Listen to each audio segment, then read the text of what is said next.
Ναι Γιώργο, ναι. Είναι δικό σου, πραγματικά.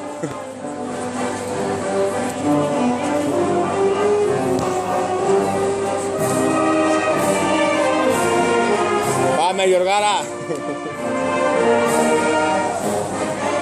Ναι, ναι.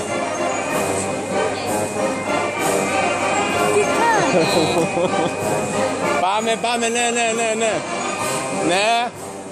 Γιώργο, εκεί στη μέση πει να σε βλέπει ο κόσμος, μα παρακαλώ. Βρέχει, ωραία. Γιώργο, άλλο ένα λίγο χορό να τελειώνει το παραμύθι. Άλλο ένα. Όχι. Κάνε λίγο έτσι, είσαι ένα δόντι εδώ, ρε. Για κάνε λίγο έτσι.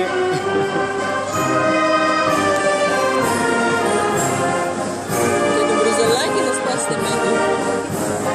Γιώργο, λίγο χορό ακόμα γιατί κοίταξε πόσο ωραία μελωδία. Ξέρεις μια τσεπή, μία τσεπή είναι.